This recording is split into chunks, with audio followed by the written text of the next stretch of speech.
नमस्कार, एक बार फिर से स्वागत है आपका न्यूज टाइम पर। दोस्तों, इंडिया और एनडीए के बीच सरकार बनाने को लेकर कसमकस चल रही है। ऐसे में आइए जानते हैं आखिर चंद्रबाबू नायडू और नीतीश कुमार कैसे इसमें बड़ी भूमिका निभा सकते हैं। चंद्रबाबू नायडू और नीतीश कुमार पाला बदलेंगे या नहीं, पार्टी नेताओं ने कर दिया है साफ। जी हां, लोकसभा चुनाव के नतीजे आने के साथ ही राज्य के दो प्रमुख सहयोगी दलों जनता दल यूनाइटेड जेडीयू और तेलुगु देशम पार्टी तेदेपा पर डोरे डालने की विपक्षी गठबंधन की कोशिशों के बीच दोनों दलों ने साफ किया है कि वे राजग के साथ है और साथ ही रहेंगे। चंद्रबाबू नायडू ने इस बीच प्रधानमंत्री नरेंद्र मोदी और गृह मंत्री अमित शाह से फोन पर बात की है। साथ ही राजग को पूर्ण बहुमत मिलने पर बधाई भी दी है। चुनाव नतीजे आने के बाद तेज हुई राजनीतिक हलचल के बीच जेडीयू के राष्ट्रीय महासचिव केसी त्यागी ने सबसे पहले अपनी प्रतिक्रिया दी और कहा कि पार्टी पूरी मजबूती से राजग और मोदी के साथ है। पार्टी का यह अंतिम फैसला है। प्रधानमंत्री मोदी के नेतृत्व में तीसरी बार राजग सरकार का गठन होगा। जेडीयू प्रवक्ता राजीव रंजन ने भी साफ किया है कि पार्टी राजग के साथ है और रहेगी। प्रधानमंत्री मोदी देश का नेतृत्व करेंगे। टीडीपी ने भी स्पष्ट किया है कि वह राजग का अभिन्न हिस्सा है और आगे भी रहेगी। टीडीपी नेता चंद्रबाबू नायडू ने प्रधानमंत्री मोदी व गृह मंत्री अमित शाह से फोन पर चर्चा की और राजग को पूर्ण बहुमत मिलने पर बधाई दी है। उन्होंने एक्स पर पोस्ट करके भी कहा, धन्यवाद नरेंद्र मोदी जी। आंध्र प्रदेश की जनता की ओर से मैं आपको लोकसभा और आंध्र प्रदेश विधानसभा चुनावों में राजग की जीत पर बधाई देता हूं। यह जनादेश हमारे गठबंधन और राज्य के लिए इनके विजन में उनके भरोसे को दर्शाता है। चलिए अब अगली बड़ी अपडेट की तरफ बढ़ते हैं। क्या सच में हो गया खेला टेक ऑफ से पहले और टेक ऑफ के बाद नीतीश तेजस्वी की तस्वीरें वायरल। दरअसल देश में मची सियासी हलचल के बीच सीएम नीतीश कुमार दिल्ली पहुंच गए। वहीं दिल्ली पहुंचते ही नीतीश कुमार ने बड़ा बयान दिया है। उन्होंने कहा कि सरकार तो बनेगी ही, सरकार तो बनेगी ही। नीतीश कुमार दिल्ली एयरपोर्ट से सीधे अपने आवास के लिए रवाना हो गए। वहीं तेजस्वी यादव भी दिल्ली पहुंच गए हैं। वहीं इस बीच सोशल मीडिया पर नीतीश कुमार और तेजस्वी यादव की तस्वीरें सोशल मीडिया पर खूब वायरल हो रही है। नीतीश कुमार और तेजस्वी की फ्लाइट की एक तस्वीर में टेक ऑफ से पहले नीतीश कुमार आगे और तेजस्वी यादव पीछे बैठे नजर आ रहे हैं। वहीं टेक ऑफ के बाद नीतीश कुमार और तेजस्वी यादव एक दूसरे के बगल में बैठे दिख रहे हैं। इन दोनों फोटो के बाद बिहार की सियासत में कई तरह की चर्चाओं का दौर शुरू हो गया है। दिल्ली पहुंचते ही तेजस्वी यादव ने बड़ा बयान दिया है। तेजस्वी यादव ने कहा कि देखिए आज की बैठक में क्या होता है। वहीं नीतीश कुमार के साथ दिल्ली आने पर कहा दुआ सलाम हुई और क्या बात हुई, धैर्य रखिए, देखिए क्या होता है, देखते रहिए, इंतजार कीजिए। वहीं इसके बाद तेजस्वी दिल्ली एयरपोर्ट से अपने आवास रवाना हो गए। वहीं इस बीच सूत्रों के हवाले से बड़ी खबर सामने आ रही है कि नीतीश कुमार आज ही राष्ट्रपति को अपना समर्थन पत्र सौंप देंगे। जेडीयू सूत्रों के अनुसार नीतीश कुमार आज ही पीएम मोदी के समर्थन में राष्ट्रपति को अपना पत्र सौंपने वाले हैं। नीतीश कुमार के दिल्ली रवाना होने से पहले बिहार समेत पूरे देश में सियासत गर्म है। दरअसल नीतीश कुमार की पार्टी जेडीयू ने लोकसभा चुनाव में 12 सीटें जीती है। उसके बाद से सियासी गलियारों में नीतीश कुमार की चर्चा बढ़ गई है। अब Nitish Kumar social media site x पर ट्रेंड करने लगे हैं। लोकसभा चुनाव में 100% की स्ट्राइक रेट मेंटेन करने वाले चिराग पासवान ने नेता प्रतिपक्ष तेजस्वी यादव को लेकर बड़ा बयान दिया है। दरअसल चिराग पासवान मंगलवार को दिल्ली रवाना होने से पहले मुख्यमंत्री नीतीश कुमार से मिलने सीएम आवास पहुंचे थे। इसी दौरान चिराग पासवान ने मीडिया से बात करते हुए कहा कि तेजस्वी यादव अभी नादान है, तेजस्वी को अभी जमीनी समझ नहीं है। लोकसभा चुनाव में 4 सीटें जीतने पर बड़ी बड़ी बातें कर रहे हैं। चिराग ने कहा कि वे मुझे हाजीपुर से हारने की शुभकामनाएं दे रहे थे। एनडीए पूरी तरह से एकजुट है और प्रधानमंत्री नरेंद्र मोदी जी की सरकार बनेगी।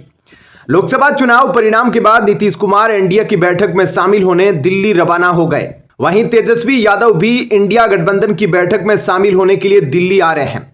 इस बीच सबसे खास बात यह है कि नीतीश कुमार और तेजस्वी यादव पटना से एक ही फ्लाइट विस्तारा यूके 718 पर सवार होकर दिल्ली रवाना हुए। वहीं इंडिया गठबंधन की बैठक में शामिल होने दिल्ली आने से पहले पटना में नेता प्रतिपक्ष तेजस्वी यादव ने कहा कि राष्ट्रीय जनता दल को सबसे ज्यादा वोट मिला बिहार में और वोटिंग परसेंटेज भी सबसे ज्यादा हम लोगों का है।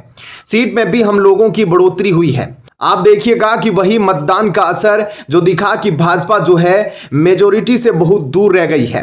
भाजपा के पास खुद का बहुमत नहीं है और भाजपा के लोग डिपेंडेंट हो गए हैं। आज बिहार किंग मेकर बनकर उभर रहा है।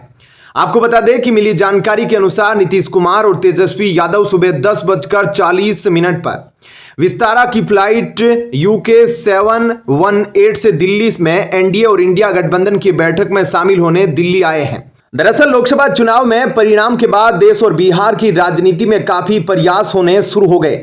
जिस तरह से चुनाव के परिणाम आए और बहुमत को लेकर आंकड़ों में उलटफेर हुए, उसके बाद से बिहार में नीतीश कुमार की पूछ काफी बढ़ गई है।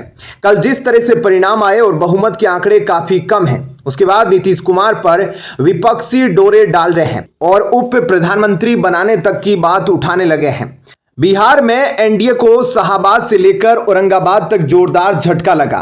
एनडीए के दिग्गज नेताओं को हार का सामना करना पड़ा, जिसके बाद अब यह सवाल उठ रहे हैं कि हार की वजह क्या रही। दरअसल एनडीए को भोजपुरी सुपरस्टार पवन सिंह का निर्दलीय चुनाव लड़ने के साइड इफेक्ट का सामना करना पड़ा। भोजपुरी स्टार पवन सिंह निर्दलीय उम्मीदवार के तौर पर काराकाट से चुनावी मैदान में ताल ठोक रहे थे। इसी वजह से एनडीए को औरंगाबाद, काराकाट, आरा, सासाराम और बक्सर की सीट पर जातीय समीकरण एनडीए का गड़बड़ा गया और इन सीटों पर एनडीए को हार का सामना करना पड़ा। बिहार की सारण सीट पर बड़ा उलटफेर देखने को मिला और आरजेडी की रोहिणी आचार्य को बीजेपी प्रत्याशी राजीव प्रताप रूडी बाजी मार ले गए। बिहार की होट लोकसभा सीट काराकाट सीट से माले प्रत्याशी राजाराम सिंह चुनाव जीत चुके। इसी के साथ काराकाट सीट से उपेंद्र कुशवाहा और पवन सिंह चुनाव हार गए। वहीं आरा सीट से आरके सिंह भी चुनाव हार गए। आरा सीट से सुदामा प्रसाद चुनाव जीत चुके हैं। वहीं दरभंगा सीट से गोपाल जी ठाकुर चुनाव जीते। चलिए बढ़ते हैं अगली बड़ी अपडेट की तरफ। पीएम आवास पर खत्म हुई एनडीए की मीटिंग, लोकसभा भंग, अब सरकार का दावा करेंगे मोदी।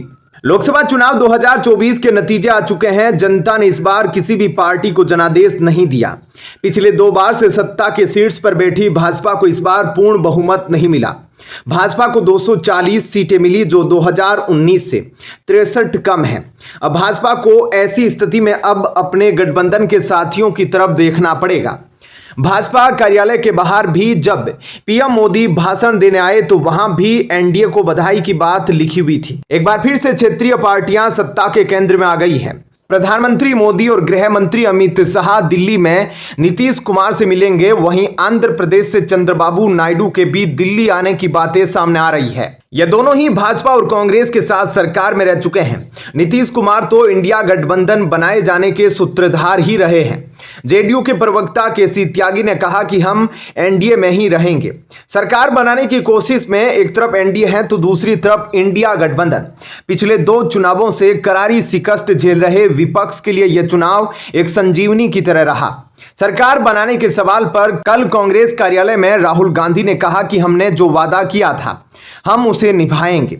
दिल्ली में इंडिया गठबंधन की बैठक होगी, जिसमें आगे की रणनीति पर बात होगी। नीतीश कुमार और तेजस्वी यादव पटना से दिल्ली एक ही फ्लाइट में आए। उन दोनों नेताओं के बीच क्या बात हुई यह खुलकर सामने आ जाएगा। अब किसकी सरकार बनेगी और कौन क्या चाहेगा यह धीरे धीरे सामने आता रहेगा। उससे पहले आपको बता दें कि 17वीं लोकसभा को भंग कर दिया गया है। राष्ट्रपति भवन ने प्रेस रिलीज जारी कर बताया कि मंत्रिमंडल की सिफारिश पर 17वीं लोकसभा को भंग कर दिया गया है। वहीं समाजवादी पार्टी के प्रमुख अखिलेश यादव दिल्ली पहुंचे हैं। यहां पर वे इंडिया गठबंधन की बैठक में हिस्सा लेंगे। अखिलेश की समाजवादी पार्टी ने उत्तर प्रदेश की 37 लोकसभा सीटों पर जीत दर्ज की है। दूसरी तरफ महाराष्ट्र के उप मुख्यमंत्री देवेंद्र फडणवीस ने हार की जिम्मेदारी लेते हुए उप मुख्यमंत्री पद से इस्तीफा देने की पेशकश कर मुख्यमंत्री एकनाथ शिंदे का बयान आया है। शिंदे ने कहा कि प्रदेश में महायुति के खराब प्रदर्शन की जिम्मेदारी तीनों पार्टियों की है। संविधान बदलने के फेक नैरेटिव ने हमें घाटा पहुंचाया। हमारी सीटें कम हुई है लेकिन वोट शेयर बढ़ा है। दूसरी तरफ उद्धव गुट के नेता संजय राउत ने कहा कि एनडीए में कोई साथी नहीं है, केवल 3 बाबू है, नीतीश बाबू, चंद्र बाबू और वो एक चिराग बाबू। देख लेंगे, जनता ने भाजपा से उसका बहुमत छीन लिया है और उसे 332 पर लाकर खड़ा कर दिया।